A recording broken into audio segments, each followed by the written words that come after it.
భగవద్గీత 2వ అధ్యాయము సాంఖ్యము మరియు యోగము 35వ శ్లోకం యొక్క ఆధ్యాత్మిక అంతరార్థము. పరమాత్మ ఇంకా ఇలా ఉపదేశిస్తున్నారు. యోగ సాధన చెయ్యకపోతే జనులు వారి మనసుకు తోచినట్లు వారు నిన్ను కించపరిచే విధంగా మాట్లాడుకుంటారు. ఇక్కడ జనులు అంటే మనలో ఉన్న ఆధ్యాత్మిక శక్తులు, ఏవైతే మనలో ఉన్న నకారాత్మక శక్తుల మీద పోరాడి వాటి మీద అనేకసార్లు విజయాన్ని సాధించి నిన్ను సంతోషపెట్టినాయో అవి ఇప్పుడు నీ గురించి ఇలా అనుకుంటాయి.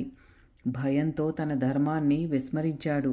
ఎంతో గొప్ప యోధుడు, వీరుడు, ఇంద్రియాలను జయించినవాడుగా అనుకున్నాము.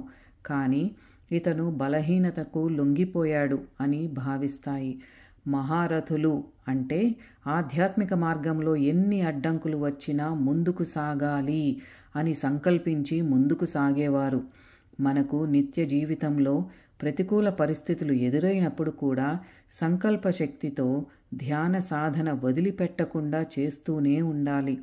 ఆ పరిస్థితులను స్థిరత్వంతో వాటి నుండి బయటపడే ప్రయత్నం చెయ్యాలి, కానీ సాధనను ఆపకూడదు. ఇదే God talks with Arjuna the Bhagavad Gita 2వ అధ్యాయమైన సాంఖ్యము మరియు యోగము 35వ శ్లోకం యొక్క ఆధ్యాత్మిక అంతరార్థము.